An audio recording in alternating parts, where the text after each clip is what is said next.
evening and welcome to Tucker Carlson Tonight. There is so much news happening. It took us a minute to decide what to include. We only have an hour, but here's what we came up with. Hillary Clinton's new attitude on the FBI investigations is remarkable given her previous statements. Paula Jones joins us later in the show to discuss that. But first up, by far the news of the day, Brett Kavanaugh's Supreme Court nomination. It remains in suspended animation tonight, thanks, as you well know, to allegations that he assaulted a psychology professor called Christine Blasey Ford some 36 years ago, while both of them were still in high school. Despite blanket media coverage, the basic details of that story remain murky. Ford has not said when or where it happened precisely. She has said she didn't tell a soul about it for 3 decades. There are significant inconsistencies in her account, but we have never doubted Ford's sincerity, and we have never questioned her motives. And unless we learn new facts that give us reason to, we won't do that. We give her every benefit of every doubt. But there's another side to this story as well. Brett Kavanaugh, he's also got a family and a career and a reputation, and all have been gravely damaged by these claims. Now, Democrats could have helped clear this up weeks ago if they had asked Kavanaugh about Ford's story as he sat before them for days in the U.S. Senate. That's what hearings are for. But they didn't do that. Instead, they hid what they knew in order to cause maximum political damage. Now, in the process, they overturned his life, but they also overturned Christine Ford's life. She had asked to remain anonymous. Democrats betrayed her, and they dragged her into the public eye. Now Ford says she's had to leave her home because of threats. Democrats in the Senate did that purely for partisan advantage, and you should keep that in mind the next time they lecture you about how much they care about women. So what happens next? Well, 36 hours ago, Democrats were adamant that Ford get a hearing on Capitol Hill. The nomination couldn't move forward until she did, they told us. It's only fair. Now they are saying precisely the opposite of that. Watch Hawaii Senator Mazie Hirono explain that having Ford testify before the Senate would itself constitute a form of abuse. I am totally disappointed that all these people who have come forward to say, oh, we should hear from her, and now that she's expecting a modicum of fairness so she's not re-victimized, are now saying, well, if she doesn't want to testify, we should just go ahead. That is additional callousness from my colleagues that I am totally appalled by. They're trying to set up a he said, she said scenario and bully her into either testifying on Monday or not being heard at all. These people in Congress right now in that Senate Judiciary Committee, these white men, old, by the way, are not protecting women. They're protecting a man who is probably guilty.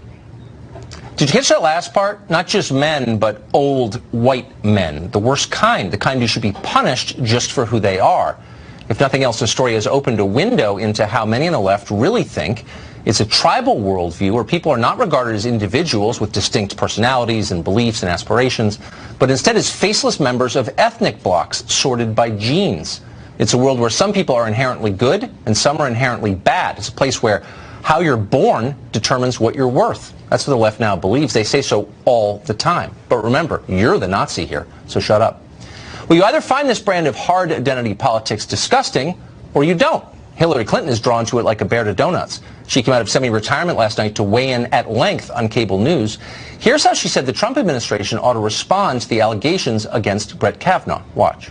The White House could answer it very quickly by asking the FBI to reopen its background check and to take into account the accusation that's been made and to gather the evidence about what can be known. What I think the White House and the Republicans on the committee are trying to do is, basically put her in the dock and try to rush this through. Now just pause for a minute and savor this. Imagine you're Hillary Clinton. Imagine saying something like that. You'd have to believe that the internet doesn't exist, that there was no record at all of anything you had ever said in public about claims of sexual abuse. Well, as it happens, we have access to the internet here, as well as a pretty long memory. Hillary Clinton has said an awful lot about sexual assault allegations, credible allegations, including of rape, all of them aimed at her husband Bill, from many women over many years. Hillary sounded a lot different then, like a totally different person. Of course, she was fighting to keep political power, and that gave her another perspective. Watch as Hillary Clinton dismisses and belittles the claims of female abuse survivors. We're right in the middle of a rather vigorous feeding frenzy right now, and people are saying all kinds of things and putting out rumor and innuendo. It's just a very unfortunate turn of events that we are using the criminal justice system to try to achieve political ends in this country. And I just think that a lot of this is deliberately designed to sensationalize charges against my husband because everything else they've tried has failed. The great story here, for anybody willing to find it and write about it and explain it, is this vast right-wing conspiracy that has been conspiring against my husband since the day he announced for president.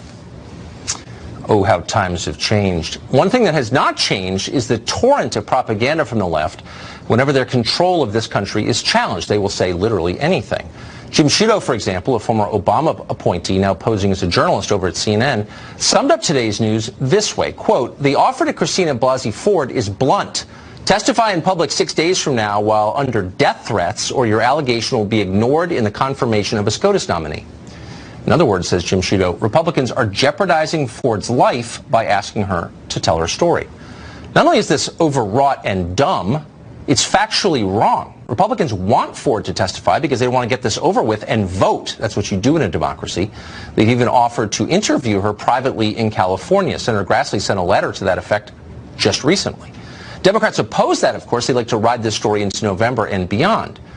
Instead, the left is calling for an FBI investigation. The FBI wants nothing to do with any of this, as we reported on this show last night. So Democrats are now demanding that Trump order the FBI to investigate the story. But investigate what exactly? Where would you start? Ford cannot even state definitively what year this supposedly happened. And by the way, why would the FBI be in charge of the investigation? Nobody's even alleged a federal crime here. If you really wanted justice in this case, you would bring it to the police in Maryland. That's a state with no statute of limitations on sex crimes. How would that end? Well, Ford says Kavanaugh was a juvenile at the time. If evidence of his guilt emerged, would he be tried as a minor? Would his record be sealed afterwards so it wouldn't overshadow his life? If those sound like absurd questions, that's because this whole thing is absurd. The Democrats don't care about Christine Ford. If they did, they wouldn't have outed her in the first place. They care about keeping a Republican off the court, which is fine. But if that's the case, then make the case for why Kavanaugh's ideas are wrong. But don't personally destroy a man simply because he's in the way. That's what they're doing, and the rest of us should stop playing along and say it out loud. Christy Setzer is president of New Heights Communication, and she joins us tonight. Christy, thanks a lot for coming on. So just first to the question of who really cares about Christine Ford. If you really cared about her personally, why would you violate her request to remain anonymous, as Democrats did? Yeah. I mean, I think it's really important to understand, to take a step back and understand why we are talking about her at all, because we're trying to get a window into who Brett Kavanaugh is as a person, both his judicial views, but also his sense of morality, because obviously as the person who's going to sit on the highest court in the land, he's going to be the arbiter of right and wrong for every man, woman, and child in this country, right? So I think that she has something to say about his sense of morals, just as, you know, the stories that we heard about how he is the coach of I'm not denying that. I don't think that's a girls' stupid, basketball I don't think it's a stupid point at all. Yeah. But it doesn't obscure the point that this is being done in her name. We need to bring justice to her. We need to take her seriously as a woman and a survivor of this alleged attack. She asked for anonymity, and Democrats outed her, and now she's had to leave her home. So how can you say you care about Christine Ford if you betray her wishes and destroy her life, which they did? She did ultimately decide to come forward in part because after they leaked the letter. After journalists sort of, you know, finding out that she was sort of attached to this, etc. I'm not sure. Because obviously, Democrats in the Senate, well, we are sure, actually. Get out. No, we are sure. We're sure because the journalists have told us and because there's no other way. Democrats in the Congress leaked that. They leaked her identity to journalists. So how can you do that and say you care about her? Yeah, I mean, the truth is that, again, she's willing to tell her story. She initially wanted it to be one that she told privately. Now she's said that she's quite happy to tell it publicly. Are you bothered by that, though? I mean, if a survivor says, please keep me anonymous, but you betray her for political reasons, you think that's okay? What I'm a little bit more bothered by is the idea that she is now facing death threats from people who don't want her to go and tell her story against Brett Kavanaugh. She's scheduled to, in a matter of a few days, have to get in front of the entire country, probably on a dais next to the person that she says raped her, and tell her story all over again. That to me seems pretty upsetting. As a factual matter, she's not claiming anyone raped her. A. She's saying it was attempted. That's correct. Okay. She's not saying it was attempted. She said that it could have evolved into that. Okay. B, She's not being asked to testify in public or next to Brett Kavanaugh. Senator Grassley sent a letter saying, we will send investigators, staffers out to California to speak with you in private. You've made an allegation. Even though you didn't want your name attached, Democrats put your name to it. So now it is out there. And why wouldn't you tell your story? We're asking to hear your story, and that is somehow abuse? How does that work? I think she's going to tell her story. Again, I think all that they are asking for is, one, a little bit of time for her to sort of get comfortable with the idea of being not just thrust in the national spotlight, which has been happening to her for a while now, but to be this linchpin of this entire pitch battle, I don't which understand. I think would be very hold on. This is not a child. This is a woman in her 50s with a PhD. Okay? So I treat her as an adult because I don't patronize women. I'm honestly confused as to how it would somehow violate her dignity or safety to interview her in private to get the full story. Isn't that what we say we want? But we don't want that because this isn't about her or justice. It's about stopping a Supreme Court. So what's the answer? What we're talking about. What do you mean? It's definitely been out. It's in print. Right. They've said that they can do this potentially in different ways. What they want to do, though, is to have this hearing on Monday and then get to a vote. That is not. As quick as possible. I'm sorry. Just as a factual matter, Senator Grassley, who's in charge of this, has a letter in which she said, "Look, we want to hear your story. Period." Now, what they really want, I have no idea because I'm not God. But what they're saying they want in public is, we will send someone out to talk to you. Why in the world would she turn that down? Because they're not entirely interested in really hearing that story. If we're going to be totally why wouldn't she tell her story? Hold on. At some point, I'm sorry. I've really tried to give every benefit of every doubt to this woman, who I've heard, as I said 9 times, is a nice person. But she's accused someone of sexual assault. She has obligations here, too, and one is to explain herself. It's not all about her. It's also about Brett Kavanaugh and his wife and his children. By the way, and she has released... Really? Yes, she has released notes from her therapist. She wrote sort of a letter about it at the time. She has said that... So we've heard all we need to hear from her? Is that what you're saying? Possibly, again, because she is not the one on trial, Tucker. I'm not putting her on trial. Her allegations are putting a man who says he is innocent on trial. No, they are not. He is asking for an enormous promotion. Again, that is what he's looking for. This is a matter not about the Supreme Court. I know you guys don't care at all about justice or the individual. It's all about power. That's obvious. But in this case, you have a man who's a father to kids.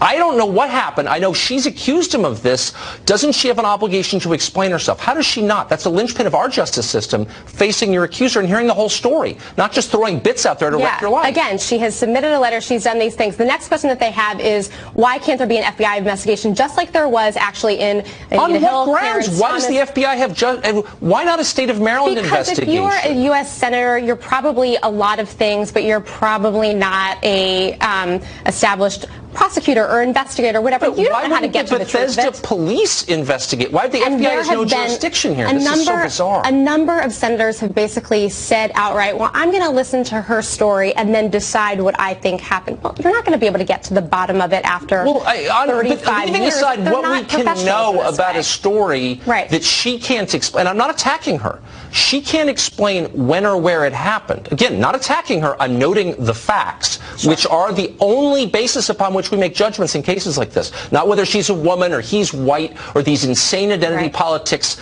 criteria that the left is throwing out. What are the facts?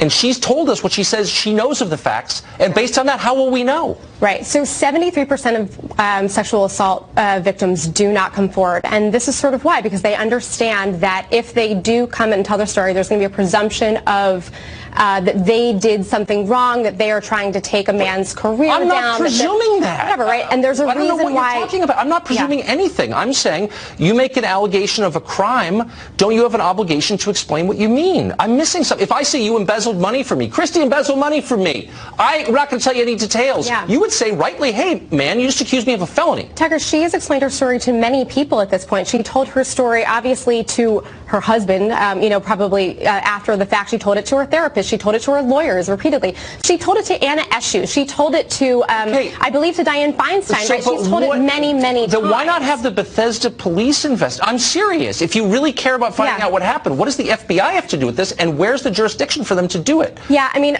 again, because the FBI has already conducted an extensive background investigation into Brett Kavanaugh. That's not a criminal investigation. Yeah, that's correct, but it's probably the best means by which to expand the investigation. Last question, because I'm being told we're out of time repeatedly. Do you think she should participate in the FBI investigation, or has she said enough to her therapist? I mean, we're in crazy town now, but I just want to know, like, did she have an obligation? That is 1,000% up to her. She has done more than she has. No, it's not. It's not up to her. You can't allege a felony and then not explain yourself. That's not up to her. I've tried really hard to be sensitive. Every American citizen who alleges a crime against another citizen has an obligation to explain him or herself. That's justice. At this point, all she's trying to do is shed light on her experience with this man. It's one view. It's one view? You're a rapist. Okay, just one view. All right, thank you. What does a law enforcement official think about this allegation against Kavanaugh? We're going to speak to one after the break.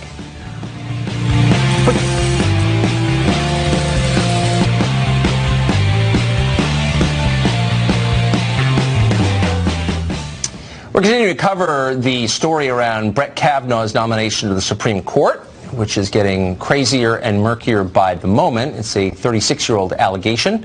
It is apparently impossible to disprove, even according to Kavanaugh's accusers, who have explained he can never clear his name no matter what.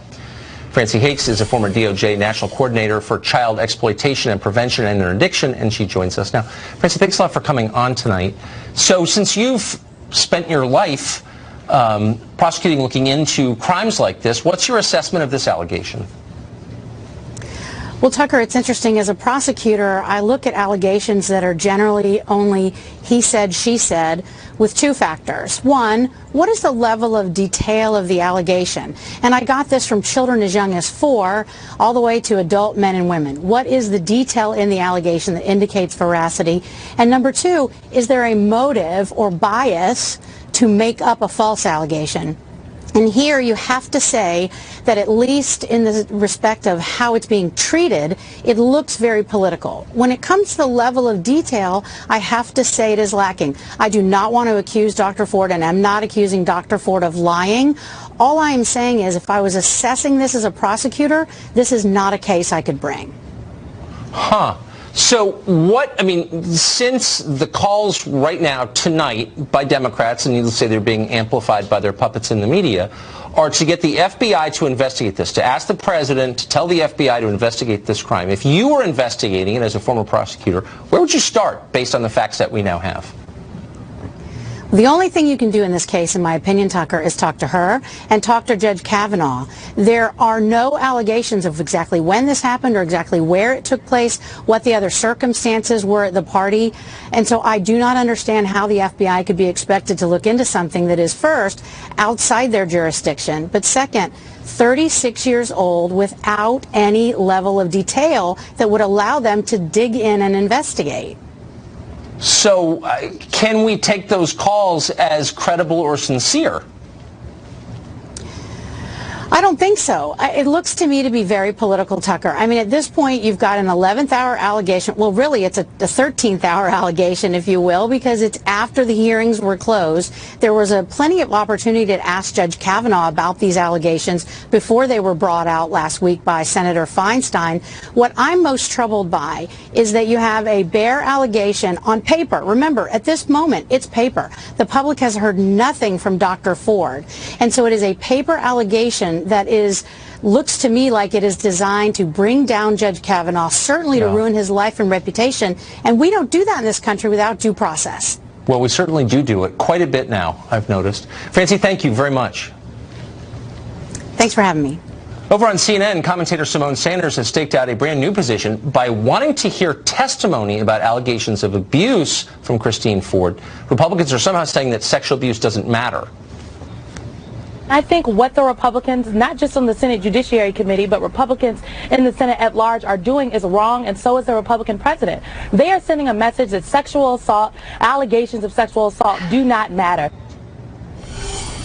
Lisa Booth is a senior fellow at Independent Women's Voice, and she joins us tonight. So yesterday, Lisa, you probably saw this. Mazie Hirono of Hawaii, a U.S. senator, junior senator there, said that it's not just Brett Kavanaugh is guilty. All men are guilty by definition because they're men. And it's not just that we should believe Ford, but all women because they're women. Is that kind of the core of the feminist promise? I don't remember that part. I think it's the core of the Me Too movement. And Tucker, remember Emily Linden, a columnist for Teen Vogue?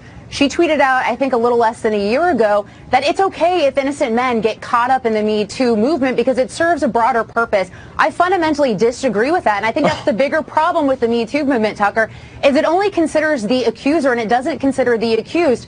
And Judge Kavanaugh's life also hangs in the balance here. And that's my bigger problem. And he's not going to get a fair hearing. There's no due process in the court of public opinion. So if his life and his career gets railroaded and he's innocent, that's a huge problem. We should care as a society about getting that right and having some balance here. But isn't the idea that we don't punish the innocent, that we don't believe in collective punishment, punishing because you're in a group that you didn't choose to join? I mean, aren't those kind of the core promises of America? Why are all these rich and powerful people suddenly saying the opposite? Well, they should be, Tucker. But even to the broader point of wanting an FBI investigation, as your previous guest said, what is there to investigate? Christine Ford doesn't remember when. She doesn't remember where. She doesn't remember how she got there. She doesn't remember how she got home. Yet we're supposed to believe the veracity of her most central and critical claim that Judge Kavanaugh attempted to try to rape or assault her simply based on her gender. And that is wrong. And these allegations are for 36 years ago. And if that's the premise, the precedent we want to start moving forward, then someone like Cory Booker, who wrote in his college paper that he tried to take advantage of a drunk 15-year-old girl, that means he's disqualified from running for office in 2020 or president. This is ridiculous, Tucker. And I think we've reached peak insanity as a country. And it's really important to take a step back, to examine the facts, and to look at and realize that Judge Kavanaugh's life also hangs in the balance, and innocent men could get swept up in this entire movement. People are terrified in this country right now, not just guilty people, but innocent people, decent people. They're afraid. They're afraid of the mob. The left is out of control, I think. Lisa, thank you. I agree. Thank you, Tucker. President Trump has ordered the declassification of documents related to the Russia investigation, but he may not get his wish. The bureaucracy apparently preparing to fight back. The question is, who controls classified information in America? The elected president or unelected bureaucrats? That's next. Still have income every month of your retirement, guaranteed, at LincolnFinancial.com. Well, the executive branch serves exclusively the President of the United States. That's the point of it. And for centuries, nobody disputed that principle because it's in the Constitution and also because it makes sense. The President is elected and the bureaucrats who work for him are not. They can't be removed. But now, thanks to Trump, bureaucrats are making a new play for supremacy in this country. Earlier this week, the President ordered the declassification of documents related to the Russia investigation. But according to news reports, officials at the DOJ, FBI, and Office of the Director of National Intelligence are planning to defy his orders and keep some of those documents redacted regardless of what the President, their boss, says. Tom Fitton has spent a lot of time around redacted documents. He's the president of Judicial Watch, which has exposed a lot of this information to public view, and we're grateful for that. Tom, thanks a lot for coming on. Thank you for having me. So the claim being made on the left, and the beauty of this is we're going to find out in the end, and I honestly can't wait, but is that some of these documents, airing them in public, will jeopardize our intel agencies and American national security. Do you think that's true? No, it's not true, and it's demonstrated in prior releases not to be true. The FISA warrant applications, which have been partially declassified thanks to earlier personal intervention by the president, showed corruption. They were using this DNC dossier to fraudulently mislead a court into allowing spy warrants. And they tried to keep that classified. Not only that, when we first asked for them, they refused to confirm or deny it existed because it might be classified. Well, wait a second. They can only keep something, if I understand the law, they can only keep something classified because they don't own the documents. They belong to us, Americans. They can only keep it classified if releasing it would jeopardize the country's security, correct? But they kept it to protect themselves from exposure as corrupt? Is that what you're saying? Well, and that's what's been shown. And you know, folks like Devin Nunes and Bob Goodlatte, who runs the Judiciary Committee, they've reviewed the documents that the president is seeking to declassify, and they know that there's nothing there worth protecting in terms of protecting our national security. And the media who's complaining about the release of this information in this very scandal was happily reporting classified information that was rightly classified, and the release of which would harm national security and potentially harm citizens. Wait, so you're saying that when journalists tell us that their job is to make sure we have less information, know less about what our government is doing, they're in on the scam themselves? Not only that, they're aware of government officials who may have broken the law and leaking classified information. So their allegiance is to bureaucrats and not their viewers or readers, is what you're saying. That's right. You know, the president is, in his genius way, bypassing the media by releasing the documents in a lawful way to the American people, as opposed through the illegal leaks where classified information isn't protected. That's the traditional Washington way. So very quick, since you've been doing this for so long, have you ever seen the media come out on the side of secrecy and against the public's right to know? Well, in this case they have, and it's all the anti-Trump bias. It's all about getting Trump. Keeping this information classified is designed to make it harder for President Trump to defend himself against the lawlessness.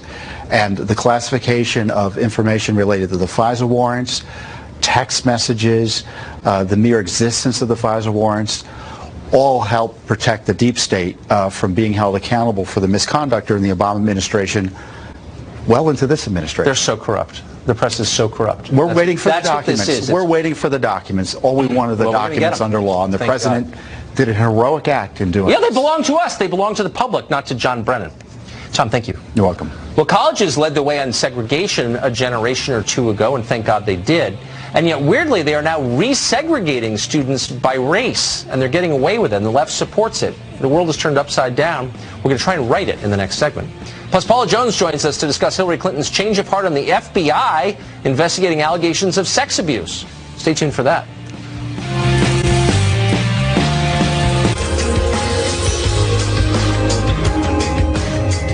A half-century ago, college students helped lead the charge for desegregation in this country, particularly in schools, and thank heaven they did. They were absolutely right about that.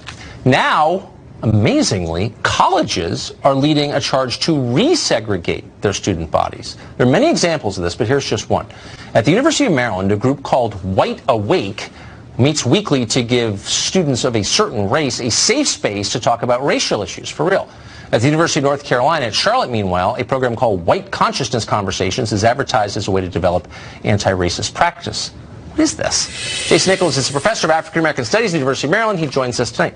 Jason, thanks a lot for coming on. Anytime. So I grew up being taught and believing that the desegregation of schools of the student bodies was one of the crowning achievements of American history. It didn't solve all of our problems, but it was definitely a really important and righteous thing to do, and I still feel that way. How weird is it to watch colleges resegregate and to say that there are programs just for certain races? Like, when did that happen, and why are we for that? So again, well, this is going to be a historic moment as well, because I'm going to agree with you on one level. I think that these programs for white students are segregation, and they are a big mistake, even if the purpose is to make people more aware. I think it's a bad idea to have these programs. You just can't for really white students or for any? Well, I would say for white students, and the reason being, first of all, you can't learn about diversity and learn about multiculturalism in an exclusive environment. And I think, again, there's a difference between separation and segregation. I'm not sure I buy that. I mean, that's kind of an apartheid argument. But it's not an apartheid argument. You can't learn about diversity if you're walled off from people who are different from you. You're totally right about that. So how, if you're for diversity, why would you segregate any race? Isn't that what we're against? I mean, I still am against it. I'm for integration. I think I'm the last one. But. Well, are you really? I'm arguing for it now. I'm against any of this stuff. Yeah, no. So I'm in agreement, particularly when we're talking about white students at a predominantly white institution. But how does it help African American students or Pacific Islanders or any group? How does it help them learn about diversity to be walled off from people who are different? Well, I think in many cases, students of color are pretty accustomed to diverse environments, and I think there's a difference again between segregation and separation. Those are two very different. Power plays a role in that. I know the numbers on this. Okay. And the average American black high school student goes to a school that is less diverse than the average black high school student went to 30 years ago. Right, actually, but at the University of Maryland, that's what I'm just saying. A lot of these people are coming from highly non-diverse backgrounds, where everybody they know is the same color as them. So how would it help them understand diversity to be placed with people just like them? Sure. Well, I would tell you, number one, being at the University of Maryland, if you're a black student, regardless, or a Latino student or an Asian Pacific Islander, and you go to the University of Maryland, you are going to be in environments sometimes where you are the only black or brown or whatever person, so you are not going to need to learn about white people or being around white people. Now, if you are a white student, you may be in an exclusive environment all the time, and you don't need further exclusion from other groups. So it's okay to segregate except for white kids. Again, so there's a difference between segregation and separation. What's the difference? Again, power plays a role in this. I don't know what that means. There are a ton of power. I mean, there are a ton of powerless white people in this country. Their life expectancy is declining. They're the only group. Yeah, well, well, if you want to talk life expectancy, African American life expectancy is still 5 years behind. Yeah, it's terrible, and I'm totally against that. I couldn't agree. Look, I couldn't agree with you more. I'm just saying, you don't want to generalize about a whole group just because of its skin color, right? That's wrong. Oh, absolutely. And that's the purpose. I agree with you that we do need groups that are diverse. We need African Americans, Latinos. We need people to... For that, I mean, I'm taking the opposition position from Bull Connor. Like, I'm totally opposed to segregation. I'm glad that you're opposed to Bull Connor. I am, and the University of Maryland and Harvard, which has a separate graduation ceremony for black kids, Bull Connor would approve of that. He would strongly approve of that. So, those separate graduation ceremonies, they don't require that. Oh, black they're students... cool. Oh, I get it. No, I didn't say that. We're going to have to continue this conversation. Absolutely. Thank you. Professor Nichols, great to see you. Anytime. Thank you. Thank you, Tucker. Democratic socialists in government have apparently been caught on video bragging about performing political activism as you pay for it. Will they be fired? Ha! Rhetorical question. We've got the tape. Well, a new video from Project Veritas appears to show State Department employee Stuart Carafa bragging that he does political work for the Democratic Socialists of America while on the clock at his taxpayer-funded job. Watch this. It's impossible to fire federal employees. I don't know. Now I'm just straight like 8:30 to 5, so it gives me so much more time and like emotional bandwidth to do all this stuff. So like it's that I'm gonna do DSA work. Yeah, pretty much. Emotional bandwidth. That's how they talk in the U.S. government. Another video allegedly shows DOJ paralegal Allison Hraybar bragging that she can use DOJ resources to help plan political harassment. Watch this.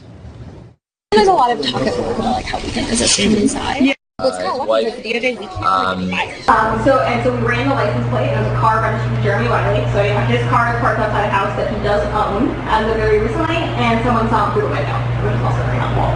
Also, we're able to run license plates through like... We cannot do it officially. Now, we should say we haven't independently verified the authenticity of either video. I can tell you, as someone who's lived in Washington for 35 years, this kind of stuff definitely happens. The State Department and DOJ has told us they are investigating the videos and the people in them. But for now, we're inclined to agree with the two people you just saw. It is basically impossible to fire a federal employee. And if they do get fired, of course, they'll probably get a book deal. So maybe we shouldn't encourage it.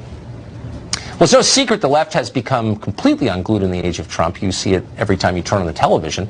But in case you need a refresher, here's one. They say, Maxine, please don't say impeachment anymore. And when they say that, I say impeachment, impeachment, impeachment. This is about the closest I'll probably ever have in my life to an I am Spartacus moment. This time, they, not you, have an ally in the White House. This time, they have an ally.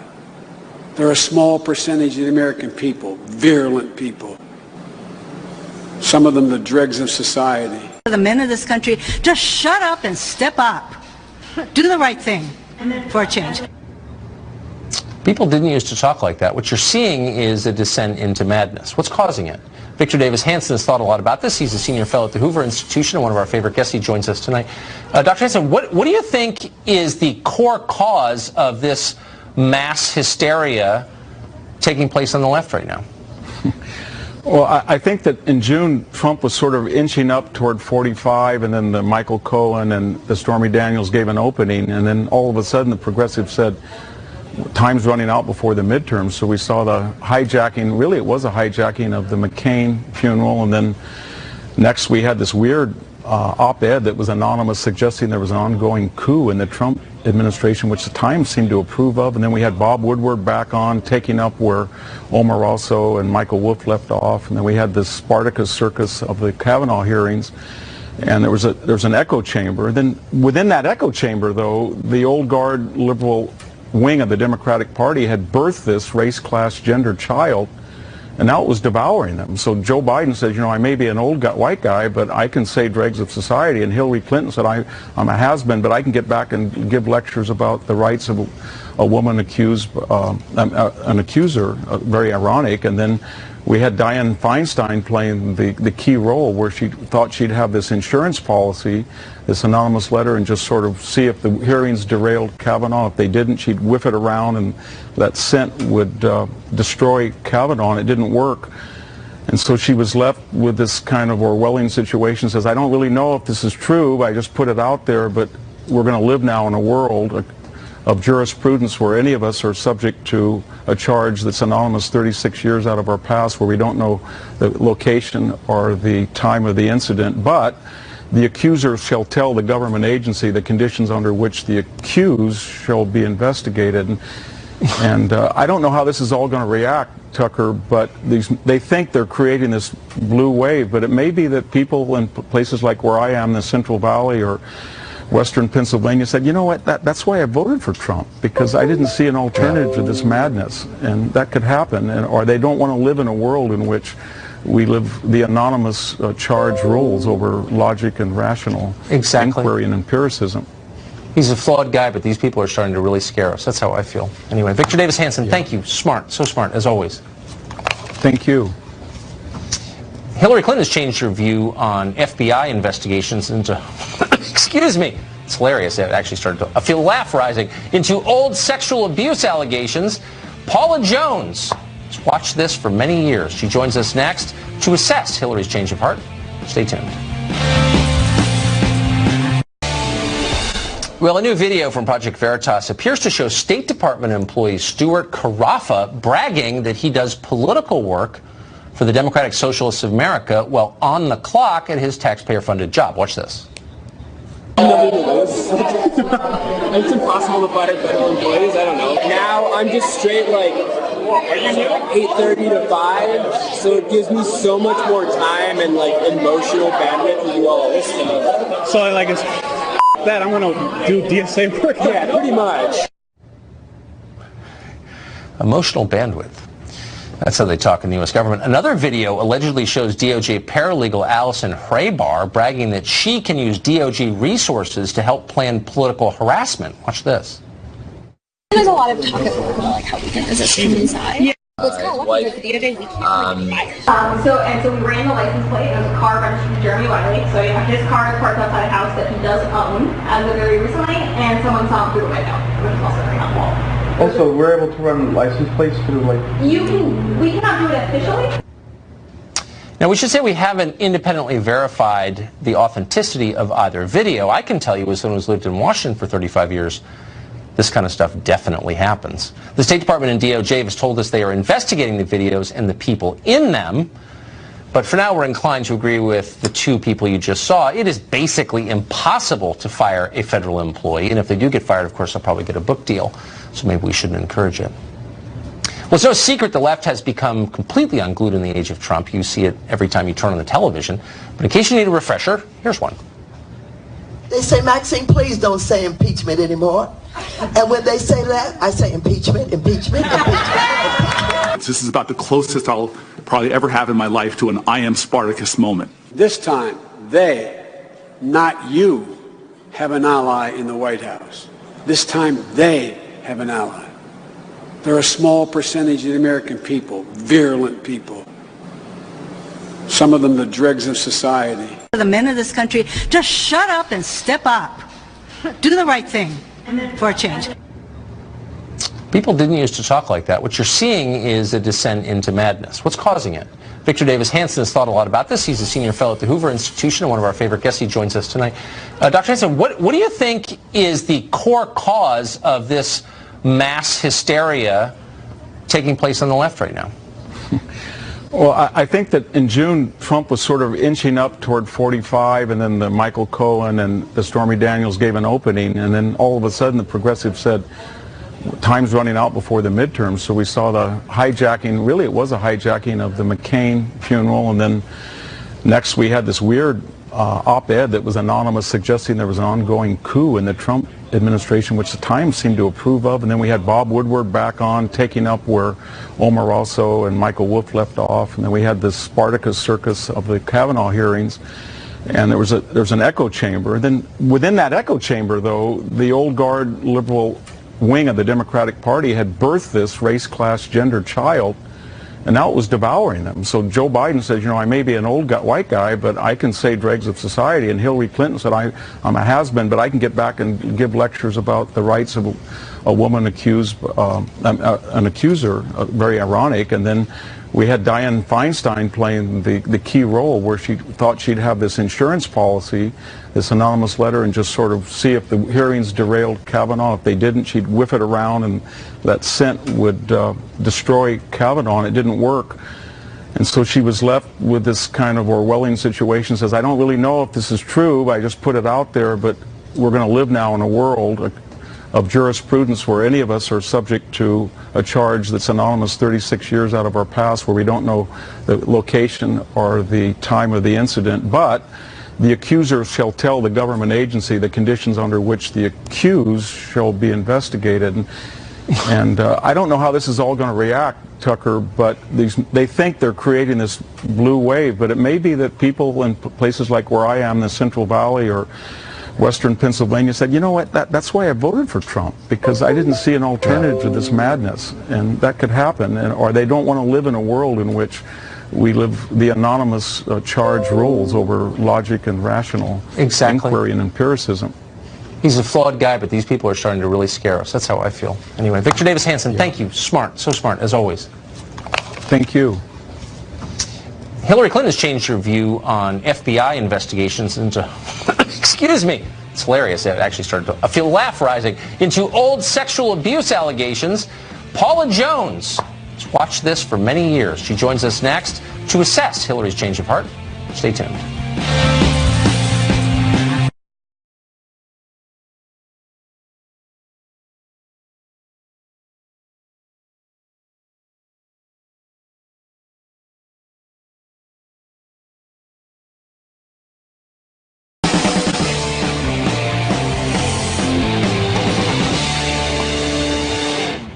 Good evening and welcome to Tucker Carlson Tonight. There is so much news happening. It took us a minute to decide what to include. We only have an hour, but here's what we came up with.